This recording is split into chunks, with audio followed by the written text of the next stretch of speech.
ನಮಸ್ಕಾರ ಈ ದಿನ.comಗೆ ಸ್ವಾಗತ. ನಾನು ಜಿಎಂ ಪವಿತ್ರ.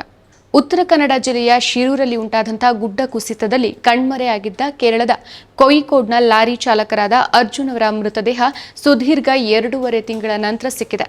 ಅರ್ಜುನ್ಗಾಗಿ ಇಡೀ ಕೇರಳವೇ ಪ್ರಾರ್ಥಿಸಿತ್ತು. ಆದರೆ ದುರದೃಷ್ಟವಶಾತ್ ಅರ್ಜುನ್ ಬದುಕುಳಿಲಿಲ್ಲ. ಕೊನೆಯಾಗಿ ಅವರ ಮೃತದೇಹವಾದರೂ ಸಿಗಲಿ ಅಂತ ಅವರನ್ನ ಕಡೆಯ ಬಾರಿ ನೋಡಬೇಕು ಅಂತ ಅವರ ಕುಟುಂಬ ಕಾದಿತ್ತು. ಅದು ಸಹ ಸಾಧ್ಯವಾಗಿರಲಿಲ್ಲ. ಇದೀಗ ಮೃತದೇಹ ಸಿಕ್ಕಿದೆ, ಆದರೂ ಮುಖವೇ ಕಾಣದ ಪರಿಸ್ಥಿತಿ ಇದೆ. ಅರ್ಜುನ್ ತನ್ನ ಮಗನಿಗೆ ಕೊನೆಯದಾಗಿ ಕೊಟ್ಟಿದ್ದು ಏನು, ಲಾರಿಯನ್ನ ಹುಡುಕೋ ಪ್ರಯತ್ನ ಯಾವ ರೀತಿ ನಡೀತು ಅನ್ನೋ ಬಗ್ಗೆ ಇವತ್ತಿನ ಈ ವಿಡಿಯೋದಲ್ಲಿ ನೋಡ್ತಾ ಹೋಗೋಣ.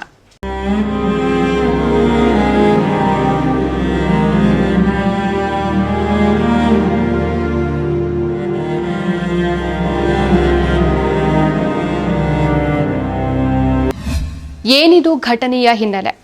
ಉತ್ತರ ಕನ್ನಡದಲ್ಲಿ ಜುಲೈನಲ್ಲಿ ಭಾರೀ ಮಳೆ ಆಗಿತ್ತು. ಭಾರೀ ಮಳೆಯಿಂದಾಗಿ ಜುಲೈ 16ರಂದು ಗುಡ್ಡ ಕುಸಿತವಾಗಿತ್ತು. ಇಲ್ಲಿಯವರೆಗೆ ಈ ದುರಂತದಲ್ಲಿ 9 ಜನ ಮೃತಪಟ್ಟಿದ್ದಾರೆ. ಅರ್ಜುನ್ ಅವರ ಮೃತದೇಹ ಸಹ ಸತತ 72 ದಿನಗಳ ನಂತರ ಸಿಕ್ಕಿದೆ. ಶಿರೂರಿನ ಲೋಕೇಶ್ ನಾಯ್ಕ್ ಹಾಗೂ ಜಗನ್ನಾಥ್ ನಾಯ್ಕ್ ಇನ್ನೂ ಕೂಡ ಪತ್ತೆಯಾಗಿಲ್ಲ. ಗುಡ್ಡ ಕುಸಿತವಾದ ಲಾರಿಯಲ್ಲಿ ಮರದ ದಿಮ್ಮಿಗಳನ್ನು ತುಂಬಿಕೊಂಡು ಬರ್ತಾ ಇದ್ದಂತ ಅರ್ಜುನ್ ಮಣ್ಣಿನ ಜೊತೆ ಲಾರಿಯೊಂದಿಗೆ ಗಂಗಾವಳಿ ನದಿಗೆ ಕೊಚ್ಚಿಕೊಂಡು ಹೋಗಿದ್ರು. ಭಾರೀ ಭೂಕುಸಿತದಿಂದಾಗಿ ಈ ಭಾಗದಲ್ಲಿ ಇದ್ದಂತ ಒಂದು ಹೋಟೆಲ್ ಕೂಡ ಕಣ್ಮರೆಯಾಗಿ ಹೋಗಿತ್ತು. ಮಳೆಗಾಲದಲ್ಲಿ ನದಿ ತುಂಬಿ ಹರಿತಾ ಇದ್ದಾಗ ನಡೆಸಿದಂತ ಕಾರ್ಯಾಚರಣೆ ವೇಳೆಯಲ್ಲಿ ಅರ್ಜುನ್ ಬಗ್ಗೆ ಆಗಲಿ ಲಾರಿಯ ಬಗ್ಗೆ ಆಗಲಿ ಯಾವುದೇ ಸುಳಿವು ಸಿಕ್ಕಿರಲಿಲ್ಲ. ಆದರೆ ಈಗ ನದಿಯಲ್ಲಿ ನೀರಿನ ಮಟ್ಟ ಇಳಿಕೆಯಾದ ಬಳಿಕ ಮತ್ತೆ ಕಾರ್ಯಾಚರಣೆಯನ್ನ ಶುರು ಮಾಡಲಾಗಿತ್ತು. ಕೇರಳದಲ್ಲಿ ನಡೆದಿತ್ತು ಪ್ರಾರ್ಥನೆ.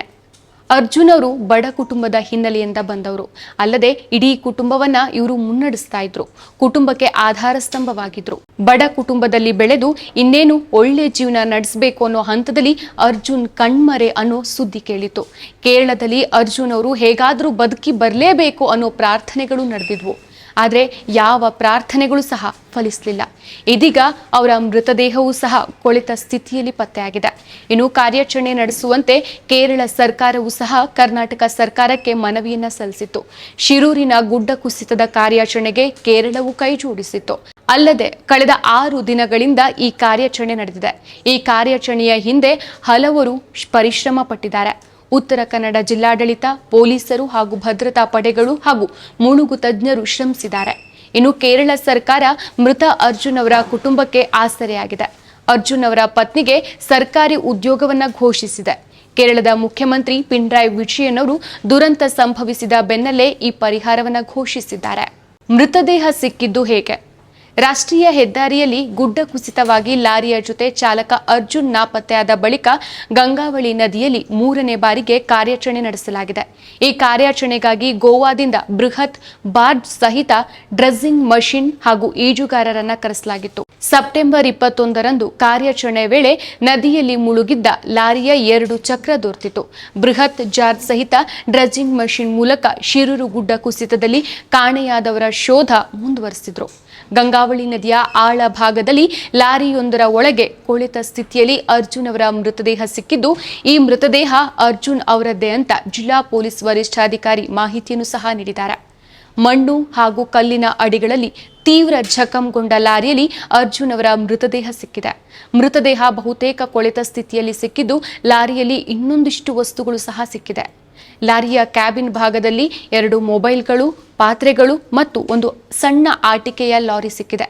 ಲಾರಿ ಪೂರಾ ಜಖಂ ಆಗಿದ್ರೂ ಕೂಡ ಆಟಿಕೆ ಲಾರಿಗೆ ಏನೂ ಆಗದೆ ಇರೋದೇ ವಿಚಿತ್ರ ಅಂತ ಅನ್ಸತ್ತೆ. ಅರ್ಜುನ್ ಸಾವು ಅನಿರೀಕ್ಷಿತ. ಆತ ತನ್ನ ಮಗನಿಗಾಗಿ ಖರೀದಿಸಿದ ಆಟಿಕೆ ಲಾರಿಯೇ ನಮ್ಗೆ ನೆನಪಿನ ಕಾಣಿಕೆ, ಅದನ್ನ ನಾವು ನೋವಿನಿಂದ ತಗೊಂಡು ಹೋಗ್ತೇವೆ ಅಂತ ಅರ್ಜುನ್ ಸಹೋದರ ಅಭಿಜಿತ್ ತಿಳಿಸಿದ್ದಾರೆ. ತನ್ನ ಮಗನಿಗೆ ಆ ಆಟಿಕೆಯನ್ನ ಕೊಡಬೇಕು ಅಂತ ಎಷ್ಟೋ ಆಸೆಯಿಂದ ಅರ್ಜುನ್ ಈ ಆಟಿಕೆ ಲಾರಿಯನ್ನ ಖರೀದಿ ಮಾಡ್ಕೊಂಡಿದ್ರು ಅಂತ ಅನ್ಸುತ್ತೆ. ಆದರೆ ವಿಧಿ ಎಲ್ಲವನ್ನ ಒಂದೇ ಒಂದು ಕ್ಷಣದಲ್ಲಿ ಕೊಚ್ಚಿ ಹೋಗುವಂತೆ ಮಾಡ್ಬಿಡ್ತು. ಲಾರಿಯೊಳಗೆ ನೆಮ್ಮದಿಯ ನಿದ್ರೆ ಮಾಡ್ತಾ ಇದ್ದಂತ ಅರ್ಜುನ್ ಪಕ್ಕಕ್ಕೆ ಗುಡ್ಡ ಕುಸಿತ ಆಗತ್ತೆ. ಏನಾಗ್ತಾ ಇದೆ ಅಂತ ತಿಳಿಯುವಷ್ಟರಲ್ಲೇ ಅರ್ಜುನ್ ಲಾರಿ ಸಮೇತ ನೀರಿಗೆ ಕೊಚ್ಚಿ ಹೋಗಿದ್ದಾರೆ. ತಾನು ಬದುಕ್ತೀನಿ ಅಂತ ಎಷ್ಟು ದಿನಗಳ ಕಾಲ ಅರ್ಜುನ್ ತಮ್ಮ ಜೀವವನ್ನ ಹಿಡ್ಕೊಂಡಿದ್ರೋ ಗೊತ್ತಿಲ್ಲ. ಅವರ ಕುಟುಂಬ ಮಾತ್ರ ಗುಡ್ಡ ಕುಸಿತ ಆದಾಗಿನಿಂದ ಕಣ್ಣೀರಿನಲ್ಲೇ ಕೈ ತೊಳಿತಾ ಇದೆ. ಇನ್ನು ಮುಂದೆ ಅರ್ಜುನ್ ಕುಟುಂಬಕ್ಕೆ ಅರ್ಜುನ್ ನೆನಪಲ್ಲಿ ಇರೋದು ಅಂತಂದ್ರೆ ಈ ಆಟಿಕೆ ಲಾರಿ ಮಾತ್ರ. ಅರ್ಜುನ್ ಬದುಕಿ ಬರಲಿ ಅನ್ನೋ ಪ್ರಾರ್ಥನೆ ಸಫಲವಾಗಿಲ್ಲ. ಆದರೆ ಅರ್ಜುನ್ ಕುಟುಂಬಸ್ಥರಿಗೆ ಅರ್ಜುನ್ ಅವರ ಮೃತದೇಹ ಸಿಕ್ಕಿದೆ. ಇನ್ನೂ ಕೂಡ ಜಗನ್ನಾಥ್ ಅವರ ಕುರುಹು ಪತ್ತೆಯಾಗಿಲ್ಲ. ಜಗನ್ನಾಥ್ ಅವರ ಕುಟುಂಬ ಕೂಡ ಇವರನ್ನ ಹುಡುಕಿ ಕೊಡಿ ಅಂತ ಸರ್ಕಾರಕ್ಕೆ ಮನವಿಗಳನ್ನ ಮಾಡ್ತಿದ್ದಾರೆ. ತನಿಖೆಯನ್ನ ಮುಂದುವರಿಸ್ತಾರಾ ಅಥವಾ ಇಲ್ಲಿಗೆ ಕೈ ಬಿಡ್ತಾರಾ ಅನ್ನೋದನ್ನ ಕಾದ್ ನೋಡಬೇಕಾಗಿದೆ. ಮತ್ತಷ್ಟು ವಿಶೇಷ ವಿಡಿಯೋಗಳನ್ನು ನೋಡಲು ಮತ್ತು ಹೊಸ ವಿಡಿಯೋಗಳ ಬಗ್ಗೆ ತಿಳಿಯಲು ಈ ದಿನ .com ಯೂಟ್ಯೂಬ್ ಚಾನೆಲ್ ಸಬ್ಸ್ಕ್ರೈಬ್ ಮಾಡಿ ಮತ್ತು ಬೆಲ್ ಐಕಾನ್ ಕ್ಲಿಕ್ ಮಾಡಿ.